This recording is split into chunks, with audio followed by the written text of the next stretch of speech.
Hello, how's it going? Hope you're doing well. Today I am playing a familiar face, but a face that I actually haven't been seeing all that often on the best of one ladder since the Avatar set came out, and that is Jeskai Artifact. I'm going to talk a little bit about the deck and then hop into some games as usual, but before that, if you could help the channel grow, do sub up and leave a comment down below. Let me know if you hate or love Jeskai Artifacts. Now, I'm really surprised that this deck hasn't been a lot more popular on the best of one ladder. I feel like it is a prime deck to be climbing with because of the Badger Mole Cub strategies.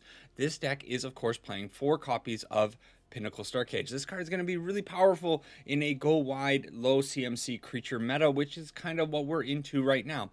On top of that, we have the repurposing bay that can help us find the Pinnacle Starcage at any moment. So this seems like a slam dunk. Again, I don't know why people are not playing this deck. Maybe they're just tired of the kind of one trick aspect of the deck because, well, it is a little bit one trick. We are building into Simulacrum Synthesizer. This is our win condition. We want to make some artifacts, some constructs, and we want to go wide, make these giant things, and slam in for a win out of nowhere. I think it probably gets a little bit boring pretty quickly. On top of that, we have some other really good answers to the opponent's big creatures. Perilous Snare is going to do really well against the Ouroboros in the meta and other big threats like that. Tyvar, indestructible, not going to work against Perilous Snare. And Spring-Loaded Saw Blades, often pretty good, can surprise opponents out of nowhere, dealing 5 damage to a tapped creature. Pretty effective. Authority of the Consoles up to 4 copies in this particular build of the deck. Authority of the Consoles is fantastic, especially with all the red-based strategies that are in the format. Getting just a few points of life throughout the course of a game can really make a difference in the end and maybe give us that one extra turn that we need to get our Fire Crystal out and give all of our constructs haste to win the game. That's the deck. There's not a whole lot to it. We're going to go into the games and see how it actually performs in the current Avatar standard meta. See you over there.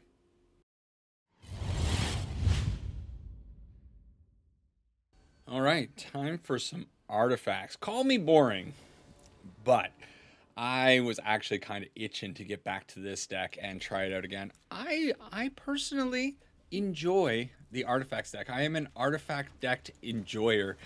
I think it does a lot of cool stuff. It's obviously like a little bit of a toolbox deck because of the oh man, this is so good. Because of the repurposing bay, we can go and grab anything that we really need from our deck. It's extraordinarily consistent compared to some other decks that are around. Pretty good card. They're going to take our... I don't know, do they take the Snare or the Synthesizer? I think you take the Synthesizer because it turns us off for 1 turn, but okie dokie. So, I guess we just go out with the boring thing, Synthesizer. And maybe that's the key word to this deck, the boring thing. The deck can be a little bit boring at times. I will fully admit that. We'll put those 2 cards to the bottom. We don't necessarily need them. And we'll see what our mono black opponent is going to have against us. Hey, Unstoppable Slasher actually might just kill us. So, we're in a spot. If they have the Akhlazats on the Bloodletter on the next turn, we are dead. If we survive 1 more turn, we'll be okay with this Perilous Snare. But we are certainly in a position. All right, opponent, let's see if you got it. Oh, no, oh, no, I feel like it's coming. Oh, thank goodness. Okay. Whew. Well, we're still getting hit for quite a bit of damage here. But thankfully, they don't have a demon on board for this Unholy Annex pinging damage. And they also... we can get rid of the Unstoppable Slasher. I think I'm going to use the ability here to crack my Cryogen Relic. I can do that, right? Yeah, I can do that. Oh, I'm so silly. I could have done that. We're going to get rid of it anyway. Sacrifices our tapped creature. It doesn't matter. Okay, we were taking this damage no matter what. I always forget that the Cryogen Relic does have that special little ability that does allow it to tap down something. Because most of the time you're just using the Cryogen Relic to... you know what we're doing. We're just using it to draw cards with the repurposing bay. That's the basic way of using that card. Okay, next turn I may be incentivized to use a Pinnacle Starcage now that they have 2 Deep Cavern Bats on the field taking our stuff. They're probably going to take one of the Starcages here. Ooh, they take that. Why not? I guess if you see 2 Starcages in hand, what's the point of taking one of them? And they remove our construct. Fine. So now I think we're even more keyed up to use the Starcage. Now we're going to lose our Enigma Jewel and we're going to lose our Clayfire Brick. So I want to hold back the Cryogen Relic, I think. So let's throw the Starcage down. Boom, boom. Remove those. And then we'll follow it up with the Cryogen Relic. Now we have a 2 CMC artifact on the field. So if we do find our repurposing bay, we can play it out. Next turn, actually looking pretty great. We have our Vault into Synthesizer, into Perilous Snare. And I have to imagine they're in trouble. Oh, okay. Intimidation tactics. Tech against our deck. Artifacts and creatures disappearing. But that's weird that they would take... Oh, that's the card you want to see. It's a little bit weird to me that they would take the Synthesizer over the Perilous Snare when they know they have a follow-up Unstoppable Slasher, right? That's just unusual. Now, do we win here? If I go Perilous Snare, take the Unstoppable Slasher, and then... No. I never had a win here. I have a win next turn. I think I could have gone repurposing bay, gone and gotten the Fire Crystal, and then attacked with the newly hasted constructs. I think they probably would have been in a position where they had to block the Unstoppable Slasher, but this is just a little bit of a safer way to go about things, I suppose. I feel like this deck, especially against a mono black opponent, it's going to be pretty smooth sailing. This has to be one of our better matchups. They did have the opportunity to get a quick win when we stumbled a little bit and they had the Unstoppable Slasher on the field, but black has such a hard time dealing with artifacts. I don't think, like, what the opponent's doing right now, it doesn't matter. It literally doesn't do anything to us, right? So let's do... Is this stupid to put this out? Let's send them to the Shadow Realm. So we will Starcage. We get a Synthesizer trigger. We also get a construct. We will sacrifice this. That comes back in. We draw a card. Fantastic. Fire Crystal to the field. We make 2 9/9s and we hit them for lethal. That's what this deck does. It's so obnoxious. I can't believe people are not playing this more on the ladder. I feel like we should be constantly running into it. But maybe because it's an old flavor, people just don't care. Next one. Game number 2 against somebody's email address. Okay. So we got to find our third land, of course. We got 2 tap lands, a little bit uncomfortable, but I guess we can go turn 1 tap land for sure. There's no reason not to do that. We did find our land. Perilous Snare. Is it worth it to keep the Perilous Snare? We're going to go turn 2, starting town, try to Sawblade something. Turn 3, maybe Sawblade, put out the Adagia, or the option of Island plus this. And we want to try to get to the battlefront. So I think it's actually okay to keep the Perilous Snare. We want to make sure that we are able to remove their threats as effectively as possible. Stadium Headliner coming in. Thankfully, they didn't have... the mouse. Emberheart Challenger. No Emberheart Challenger to ruin our day. Let's spring-loaded Sawblade the Stadium Headliner while it's tapped. That way, it's not going to get the Mobilize trigger. Okay. Boom, boom. I like this card. This card's such cool design. The fact that it has to be a tap creature because, you know, it's a trap. 5 damage, very fair.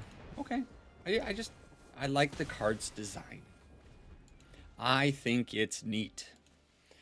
They hit our face with a lightning strike, and that kind of gives us an opening. So I think the better play here now is to put out the Authority of the Console. This is going to stop all of their haste creatures. We put out the Adagia, and it sets us up for a turn 4 United Battlefront.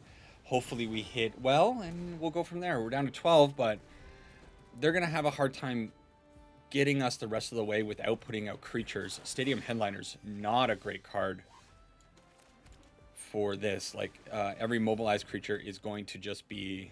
No, okay. Every mobilized creature is just going to be healing us a little bit, so it's going to kind of negate the fact that they have a mobilize. Authority of the Console is ridiculous, and the opponent can see that things are not going to go their way. All right, Platinum Tier 2, keep climbing. Game number 3, Tio Peladox. Okay, kind of cool name. Again, good looking opening hand, good-ish looking opening hand. Maybe we might be in a little bit of trouble with our lands here if we don't draw properly. We also don't have the mana to do turn 1 Enigma Jewel. Enigma Jewel, a little bit of a tricky card, only a 1 of in the deck. It enters tapped, so you can't immediately use that mana for the repurposing bay. We did find our third land, so at this point, I think I'm going to go with the card draw over the Enigma Jewel, finding plenty of lands. And I think what we're going to be doing here is just going for repurposing bay into Starcage, wipe out their board. Interesting card here, Earth Kingdom Protector in the sacrifice deck. Ooh, okay. Now with the Authority of the Consoles, I think I'm not totally changing my plan, but what I am going to do is going to do a little bit different. Enigma Jewel for the next turn. Then we'll go out with the repurposing bay. Even though we won't have the mana to activate it right away with the lands, we do have the Enigma Jewel. We can use that. Oh my gosh. Okay. So now, because they didn't do anything on turn 3, I'm definitely going to change tactics ever so slightly. And I'm just going to go right now and get my Synthesizer. Okay, draw a card. And yeah, let's set up our future turns. Synthesizer on the field. This one feels pretty good. Always, this feels pretty good. This doesn't matter, right? Yeah, they get a couple of scries. They're going to do a little bit of damage to me, but we're healing for each of these entering. They're not going to be here on the following turn. Yeah, again, this deck always just feels so oppressive to me when I end up playing it. I always forget how overwhelming it can be. Do I want to keep the island? So next turn, we are going to... yes. No, I don't want the island. I think it's fine. No, I'm gonna keep it. I'm gonna keep the island. I think I want to be at 5 mana. 5 mana is a really good place to be. We are gonna lose our Enigma Jewel when we do our Pinnacle Starcage, and I think I want to be at 5 untapped mana. I know I have the Adagia, but maybe it's gonna be okay. What is this card? Whenever a creature you control dies, each opponent chooses a creature they control and exiles it. Yep. I kind of feel like I feel like Tezzeret right now. I feel like a villain right now. The opponent played that out and just like scooped. What? I really can't believe the opponent in that last game didn't decide to try to stay in the game. Like, the position was not bad for them. Of course, you know, you see Enigma Jewel, you see the repurposing bay on the field, and you're like, okay, well, do I really have a chance? I don't think so, because inevitably the Starcage is coming. This deck is ever so slightly a telegraph deck. Everybody knows exactly what's going to happen. Okay, let's do the Meticulous Archive. That way next turn we can go Enigma Jewel into Authority if they are on red. If they're on something different, I think we're going to go with this Clayfire Bricks now. Okay, they're not on red. Is this possibly a Yuna deck? Lush Portico often telling me Yuna, but nobody's playing Yuna anymore, so probably not going to be the case. Let's go with the Clayfire Bricks. Like I said, we're going to, not red, we're going to shift gears, go get our third land, and next turn, I think it's going to be Enigma Jewel into Cryogen Relic. Nope, it's not going to be that because we can't do that. I still think it's probably better to go Enigma Jewel now. Get this onto the field. And yeah, why not put out the Authority of the Consoles just to have it out there, slow whatever shenanigans they might have. If this is a Kona deck, though, we might be helping out the Kona deck. It is a Caretaker's Talent deck. I don't know what that means. Okay, but the good news is now, no, we don't have enough mana. I was going to say we have enough mana to do I mean, we can do whatever we want, right? So this is fine. Repurposing Bay. We'll go grab our Synthesizer from the Clayfired bricks, and I could take the... No, it's fine. You grab the Synthesizer. I was going to say you grab the Perilous Snare and you go and hit the Caretaker's Talent, but it's not necessary. I think it's okay to keep both of these. They might have an answer for the Repurposing Bay in the Selesnya deck, so I have to be a little bit careful not to overplay things. I wouldn't put it past an opponent like this to have a cease and desist. Although, does cease and desist require black mana? I'm not sure. Okay, now that they have this out, do we want to get rid of the Caretaker's Talent, and do we want to get rid of these flyers? I think I don't care about the flyers, but what I do care about is the Caretaker's Talent. I don't want to have that on the field very long. So, Repurposing Bay, sacrifice the Cryogen Relic. I'm going to snare the Caretaker's Talent. I don't want them drawing cards. I don't want them doing weird stuff. And we get Baby here. A little bit pinched on blue mana, unfortunately. I could Sawblade something, but I can also just... do I want to just Sawblade one of these right now? No. The reason I'm not going to do that is because Authority of the Consuls means anything that they put onto the field is going to come in tapped. That might give me a better Sawblade target. I don't think this is a Kona deck. No, it's an Overlord, and they're putting it in not full. That's surprising to me. Okay, they didn't attack. So I think it's fine just to put the Sawblade in as a sacrifice fodder piece. Okay, now I have to think for 1 minute. I have 2, 4, 6, 7 mana.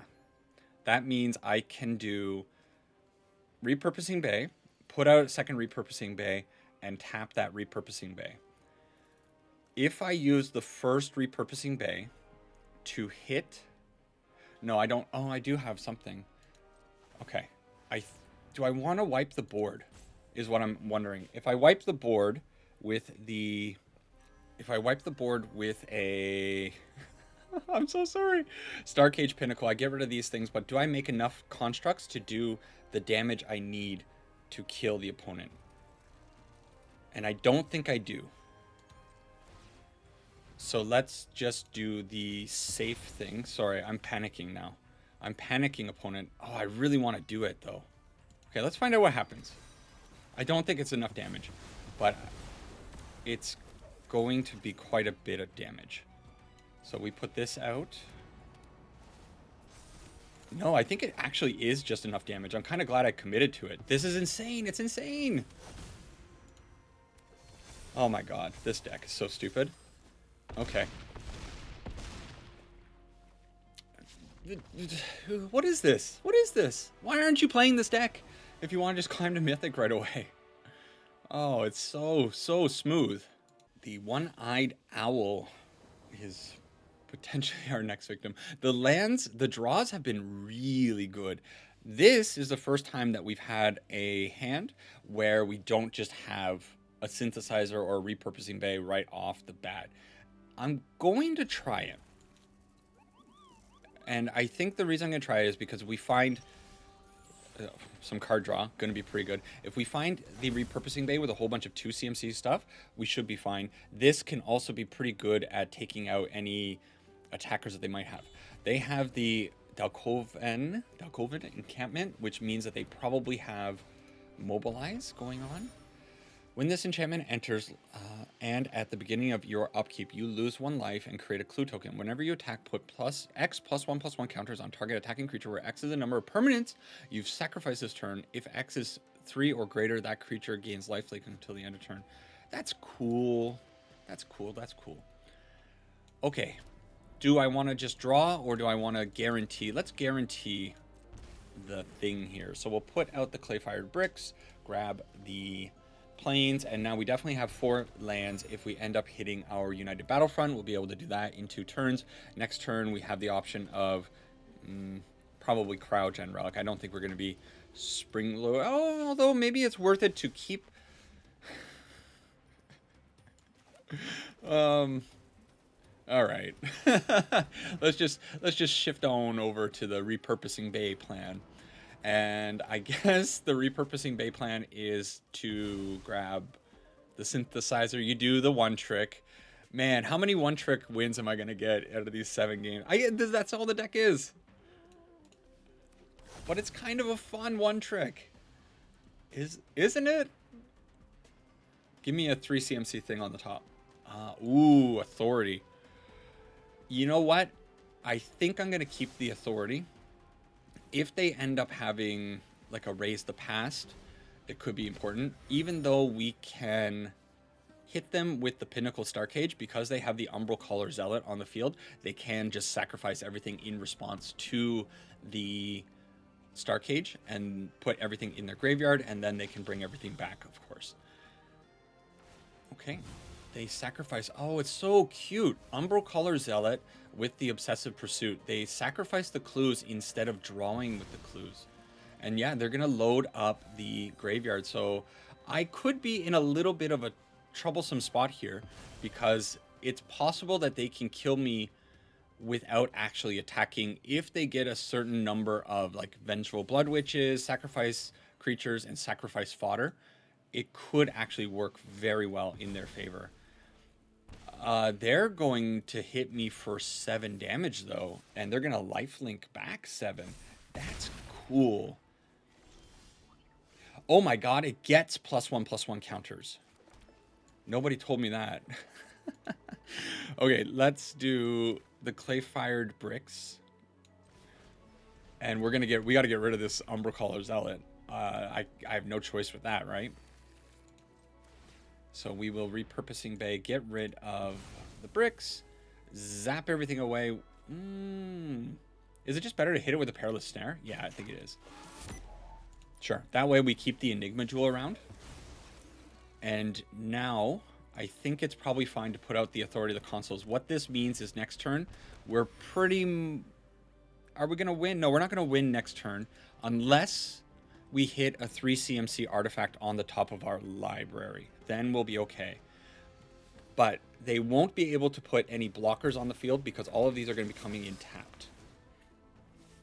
They do have a way of sacrificing, and the Servondum, whenever it gets up to 4 and it's destroyed, they could destroy one of our constructs. So it's possible that they could have held us off a little bit, but I think for the most part, the writing was on the wall there. We were going to be able to eat all of these with, or at least force them to put them in the graveyard and go from there. So pretty oppressive again. Okay, 5 games deep, and we haven't dropped a game yet. Let's see if Nate Jones can bring it to us. Ooh, okay, this one's sketch. We do need help. I'm gonna keep it, and I think I'm gonna go with the Meticulous Archive first. Gonna need to find a 2 CMC artifact. I do not want a 4th repurposing bay. Imagine 4 repurposing bays in your top 8 cards. That's wild. But we do find the Enigma Jewel, or not Enigma Jewel. We find an island, so we put out the Enigma Jewel, and we're gonna be set up to put out probably a repurposing bay with nothing to eat. But that's okay. We have so many draws in the deck. I'm sure we can find it. Esper Origins coming out from the opponent's camp. They put an island in the graveyard. That's fine.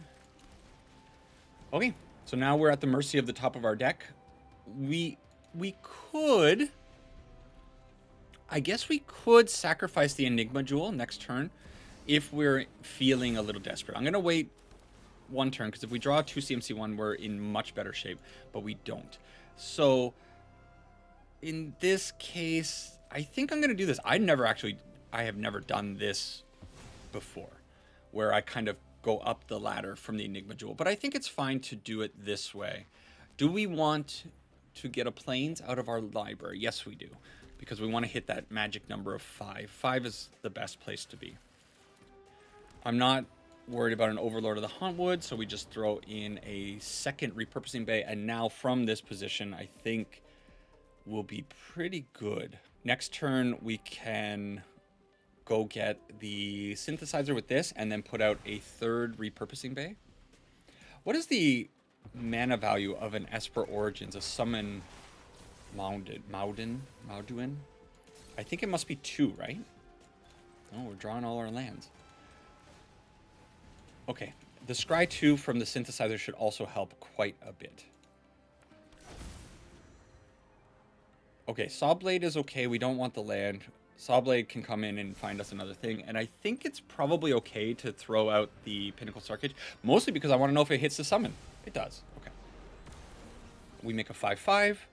And next turn, honestly, we're kind of in a position where we might be able to win. If they have kind of an anemic turn, then we can probably sneak in a win here. Although they're going to go Esper Origins, heal a little bit, and put out the Esper Origins one more time. Oh, okay. This might actually be bad news for the opponent. Okay, I think they need something here. So we put Sawblade onto the field. We eat the Sawblade with the first Repurposing Bay. We grab a Synthesizer.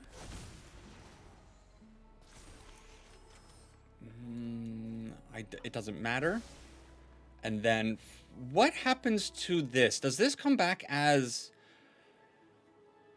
You can cast this. If this spell was cast from the graveyard, exile it from the battlefield. I don't think they can... I'm finding out. I don't think it comes back as a summon. It's just gone? Yeah, okay. Long goodbye. Not good enough? It actually is good enough. They're not dead yet. Okay, that's what they needed. Can they kill me this turn? We got 2 Synthesizers on the field. Fire Crystal for haste. Perilous, Snare, Repurposing Bay. Nate Jones, I think you are in a wee bit of trouble. Deadly Cover-Up, good card. But what does it do? And they're collecting evidence on it, but... What do you take? I was thinking... When I was getting ready to do this video, I was going to talk about like the weakness of this deck. And the weakness of the deck is very much that Simulacrum Synthesizer is basically your only win con. So if opponents are able to remove the Synthesizer, yeah, you're in a bad spot. The thing is, there's not a lot of main deck ways of doing that in Standard. They can't hit it with the end. They can Deadly Cover-Up, but the Deadly Cover-Up requires that the artifact is in the graveyard, and the chances of a Synthesizer being in the graveyard, especially playing against a black opponent, probably not going to happen all that often. So, yeah, Deadly Cover-Up, pretty good card, but it really doesn't do much in the end. Dark Nexus, our 7th and final opponent, and our opening hand... For the first time, we have the Fire Crystal in hand. But you know what? I have 2 starting towns. So I'm going to go against maybe better judgment, and I'm going to keep it simply because we can go Clayfire Bricks into United Battlefront into nonsense. And then we'll see. Okay. I'm going to take maybe a little bit of damage here, and I think it's okay. Do I care if I go plain, save a little bit of life, starting town next turn, and then... Yeah, no, this is fine. It's fine. Okay, Clayfire Bricks. So we do need a little bit of help. This is our first Badger Mole Cub opponent. Amazingly, we haven't been seeing too many Badger Mole Cubs on the ladder this morning. They go out with the Bramble Familiar first. Okay. So, in that case... we do not allow the Bramble Familiar to stay on the field because I think it's going to lead to a little bit too much burst next turn. We just remove that. Hopefully they don't have the 3rd land. They do have the 3rd land. So they do have 2 more mana here. We're going to need this United Battlefront to be pretty big. We want to... I mean, it's going to be Starcage. You got to... Let's hit the Starcage. Let's do it. These are not Starcages. None. What's going on, guys? I was promised Star Cages. Is it crazy to take the Authority? No, it's no. It is crazy to take the Authority. We take the Perilous Snare. We eat the Badger Mole Cub. We take them down to 3, 4 mana, maybe 5 mana. Yay! Don't want those. And we go from here. We want to see off the top 100% a repurposing bay. Or, what? New card, new card, new card alert. When this becomes black, untap each creature you control. After this phase, there's an additional combat step. Oh no! Okay, we need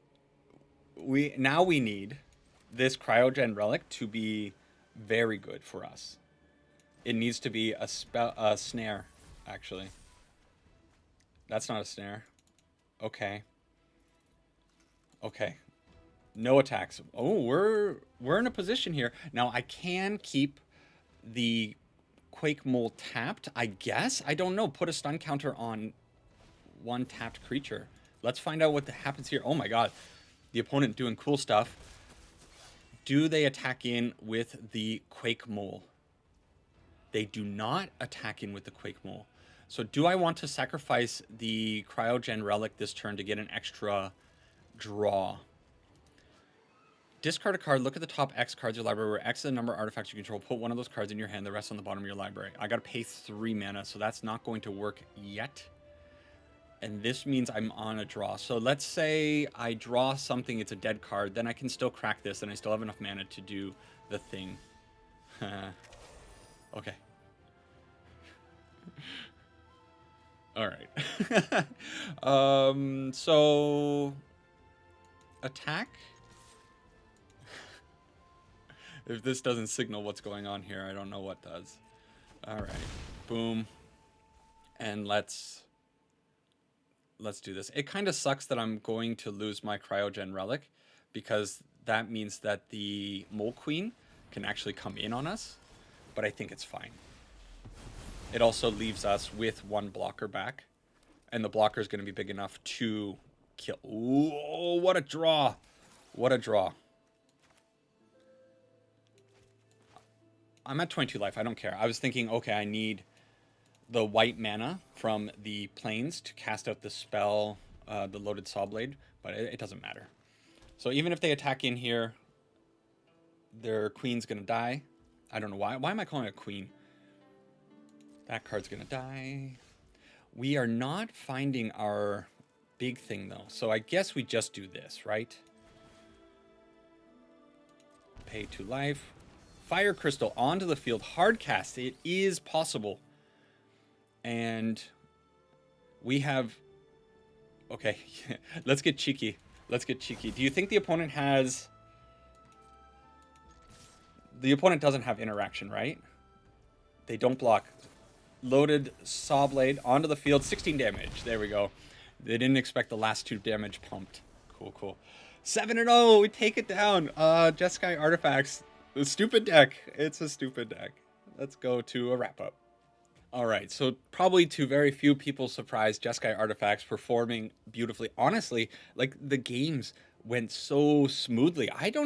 There wasn't a lot of resistance. The best opponent, the person that had the chance to beat me the most, was the Mono Black player at the start of the game, which Mono Black is probably our best matchup. I said that in that game. But they did have the moment there where they could have had the Bloodletter of Akhlazotz to kill us with the OTK because we were a little bit slow.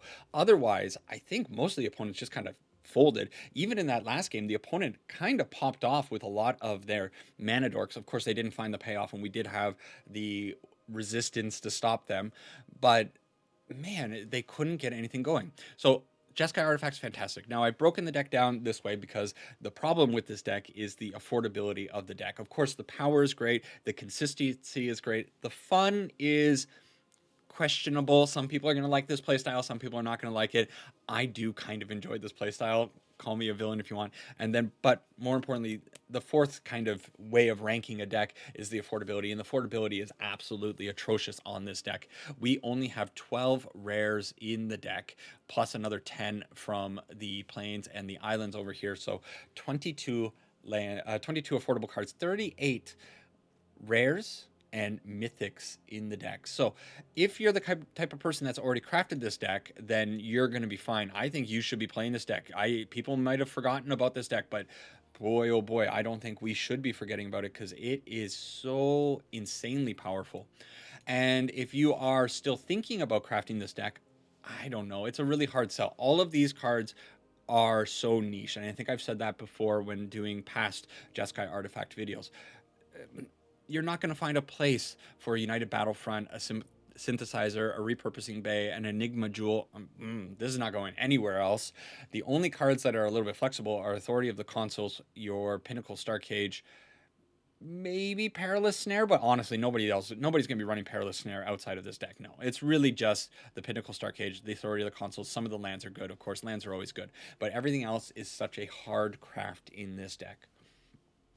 That being said, if you want to stick with one deck in best of one and climb, this seems like a pretty good place to go. So overall, fantastic deck, very powerful, very obnoxious. Try it out if you can. If you can't, whatever. How do you beat this deck? That's maybe a little bit of something to talk about very quickly at the end. I mentioned in the gameplay cease, desist. So this could have been played in the Selesnya deck. The desist side, destroy all artifacts and enchantments. This could be a good card to put into some decks. Honestly, it's just kind of a good card because even in a non-artifact matchup, the cease side is great. Exile up to 2 target cards from a single graveyard. Target player gains 2 life and draws a card. So you can, at very least, cycle the cease to draw a card for 2 mana. It's essentially having a clue in your deck. But exiling 2 cards from a graveyard, pretty good these days. There are a lot of graveyard strategies. Then the desist side, the problem with that is 6 mana. You might not live to get to 6 mana when you're getting hit with a fire crystal on turn 5, right? I guess this is also a thing to talk about. A null, it's not really a thing to talk about because nobody's going to be putting this in the main board. But if you are playing best of 3 and if the artifact deck is popular in best of 3, this is a fantastic sideboard card. But it's very narrow, where it might just be better to run something like a Spell Pierce to Spell Pierce. A spell's not going to work here, right? I gotta type the whole thing. Spell Pierce might be a pretty good option to have a couple of copies of. I know when I play my mono blue deck, I have 2 Spell Pierces in the main board. It's kind of a good card. It catches people off guard more often than not. Otherwise, I think it's pretty hard. You kind of got to just aggro this deck down and try to beat them before they can establish a board. The thing is, this is very consistent, so they are going to establish a board. The Repurposing Bay is still absolutely cracked. It's probably too powerful, but nobody talks about it because it's kind of overshadowed by other cards that are actually very powerful too. But don't get me wrong, this card is insane. That's enough rambling for this one. Hope you enjoyed the video. Let me know down in the comments. Subscribe up if you haven't already. I do appreciate the growing channel numbers. It's fantastic to see, and it's very motivating. Hey, comments are even more motivating, so you want to give this guy a little bit of steam. Tell me how much you love me. I don't know. Down in the comments, and it'll make me feel great, right? All happy and warm. Take care for now. Have a good night. Have a good week. Whatever you're doing. Bye-bye. Sarang e ipana, and see ya in the next one.